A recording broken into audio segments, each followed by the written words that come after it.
One of the most sought after games for all NES collectors is without a doubt Little Samson. As time goes on, this game becomes more highly sought after and unfortunately more expensive. Copies these days could range from anywhere from $1,800 to $2,500 for a cart to up to double that for a complete in-box copy. Keep in mind these prices are for the NTSC version. The PAL version is much cheaper. Now there's some debate in the NES community about whether or not this game is actually rare. Some people attribute the lack of copies in the wild to collectors just hoarding them. But I think there are some other factors that attribute to this game's rarity. We're going to talk about that, and we're going to answer the question, is this game any good?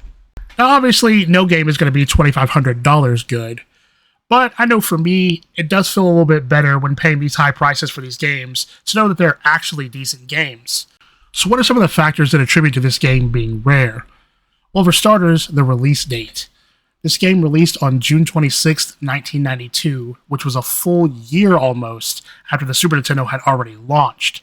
By this time, the Super Nintendo had already begun to gain massive traction in the gaming market, and really the demand for NES games just wasn't there anymore, as people had abandoned their NES in favor of the more powerful Super Nintendo. Now, the second factor is limited production. This game was published by Taito, which, as you know, produced some of the more expensive games on the NES, such as Power Blade 2, Bubble Bobble 2, Panic Restaurant, and the Flintstones Surprise at Dinosaur Peak. Now, these games have a few key things in common. For one, they were all published by Taito. Secondly, they all came out in 1992 or later, which is the end of the NES lifecycle, with Bubble Bobble 2 coming out even in 1993, and Surprise at Dinosaur Peak releasing in 1994. Which was several years even after the Super Nintendo had came out. In the case of Little Samson, it's believed that Taito produced a very small number of copies. Most of the sources I've found on the subject, including this article from 20th Century Gamer, say that Taito produced less than 10,000 copies. Now, unfortunately, this is impossible to validate, as there was no data released by publishers back then regarding the number of copies that they produced. Now, lastly, I think the final big factor in this game being a lot more rare and not selling very well was marketing, or the lack thereof. So obviously the internet wasn't around for us to promote games like it is today. So game publishers relied on commercials or features in popular magazines like Nintendo Power to spread word of mouth about their game. Now Little Samson did get a small feature in Nintendo Power in issue 40, however this was mostly just a character walkthrough and a walkthrough of some of the levels. The marketing juggernaut at Nintendo didn't really get behind Little Samson like some of its more popular games. There were no TV spots, no advertisements, no in-store displays, nothing to really sell people on the game. It wouldn't really be until the game started to get a cult following amongst retro game collectors and enthusiasts that it would actually finally get the recognition that it rightly deserved. And those are the main three factors that I think contribute to this game being a little bit more rare and more highly sought after by collectors.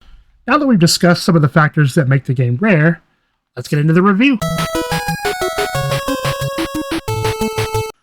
Little Samson is an action platformer that takes place in an unknown kingdom. After the king sends these three guys right here outside on a mission, they pretty much instantly get got by this fella right here. This forces the king to send a raven, Game of Thrones style, to 4 heroes to come to the kingdom and save the day. These 4 heroes are Little Samson, Gam the Golem, Kikira the Dragon, and Ko the Mouse, with the main mechanic of the game being switching between each of these 4 characters at will to tackle the roughly 15 levels and each of their bosses.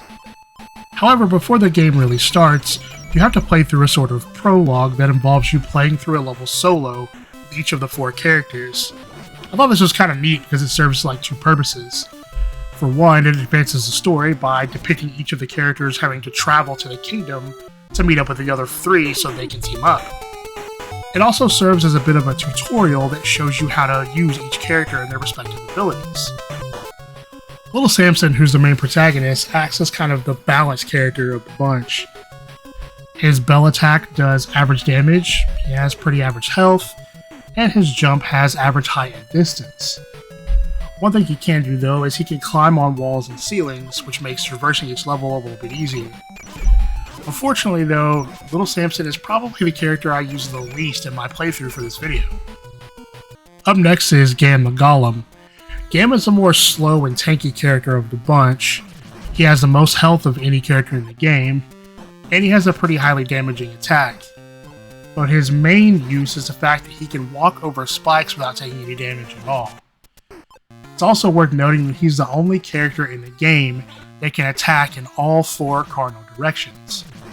Next up we have Kikir the Dragon, who has a fire-breathing attack that arcs out in sort of a J shape. She can also charge this ability up to unleash a more powerful version of it. But her main ability, and probably the most useful ability in the game, is her ability to fly for short periods of time, similar to how Princess Peach could in Super Mario 2. Last but definitely not least is KO the Mouse.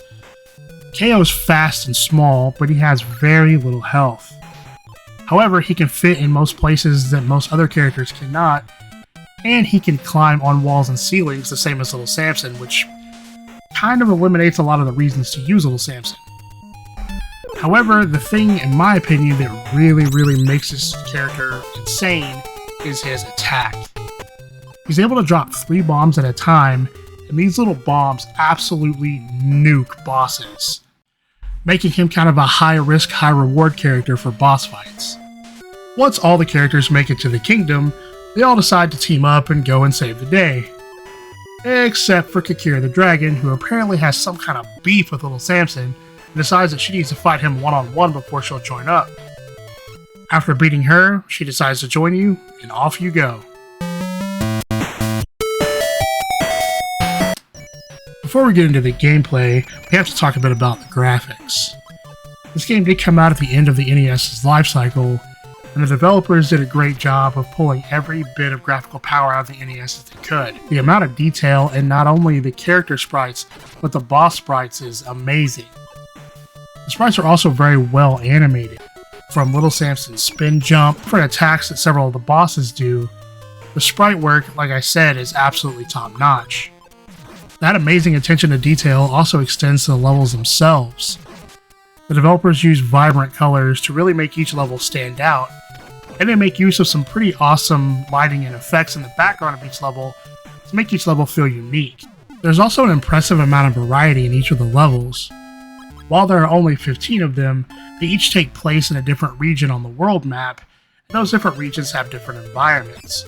Among all the graphically impressive titles on the NES, I would say that Little Samson ranks right up there with the best of them. Where Little Samson really stands out to me though is its gameplay. The game offers 2 difficulty modes, easy and normal.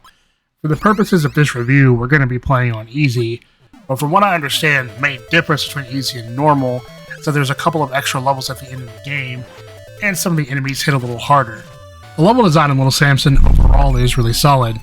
As I mentioned before, the main mechanic is switching between each of the 4 characters to overcome obstacles, and that's handled pretty well in the level design. As I mentioned before, Kikir the Dragon's flight ability is one of the most useful abilities in the game, but the developers do a good job of putting certain obstacles in levels so you can't just fly through them.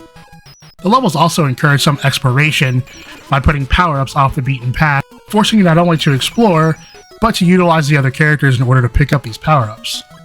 Some examples of these power-ups include hearts that come in both small and large sizes that refill a certain amount of health depending on the size of the heart that you pick up. There's also fruit that extends a character's total life bar, but there is a limit on how many of these power-ups you can apply to each character. This forces the player to make strategic decisions about what character they want to pick up a power-up for. There are also potions that you can pick up that allow you to refill a character's health. These can be pretty handy as each character has its own life bar, and if one of them dies, you lose a life and have to start over at a checkpoint. I do have one small gripe though. While it's nice to be able to pick up power-ups to increase your character's health, it would have been kind of cool if there were power-ups that increase or change different characters' attacks, similar to how the power-ups worked in games like Contra. Speaking of checkpoints, the game does feature a password system that lets you continue from the last boss you defeated. So if you can't finish the game in one sitting, you can always come back and continue it later from that last boss. This also acts as a checkpoint for you to continue from every time that you game over. And as far as I could tell from my playthrough, you have infinite continues. Playing through the levels, I found myself mainly only using KO the Mouse or Kikir the Dragon. I would occasionally use Gam if I needed to walk over some spikes, but for the most part I was relegated to just using these two characters. Unfortunately, I never really found a reason to use Little Samson as I was playing throughout the game. Despite that though, the level design is actually handled really well. The levels flow together nicely, and in the platforming sections I never found myself falling victim to any of those cheap NES deaths that other platforming games are very known for. And the variety of different environments, as well as the different enemies, kept everything unique and fresh. While the levels are really well done, where this game really blew me away from a gameplay perspective was the bosses. Not only are they well animated, they're also really well designed, with each of them requiring a different strategy and character to take down. Out of the many deaths I had on these bosses, none of them felt cheap or unearned. Every death was due to either me not reacting to something, or choosing the wrong character for that boss fight. This made defeating each of them feel extremely rewarding, as every time you died, you felt like you were just one step closer to beating them. There are two boss fights that really stand out. One is this dragon boss that shoots projectiles at you as you have to jump back and forth between 3 blocks. His charge attack killed me multiple times before I finally figured out that I needed to be on a different level when they did it, or else I was going to be instantly killed. The second boss fight that really stood out was the final boss fight, but I'm not really going to spoil that one for you here. Just know that it took me several tries, and when I finally got it, I was super excited to see those credits roll.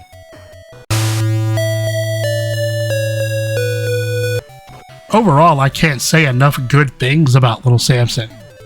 It's got great graphics, great gameplay, amazing bosses, the controls are tight and responsive, and the music is pretty solid. Overall, if I had to give this game a rating, I would give Little Samson a 9 out of 10.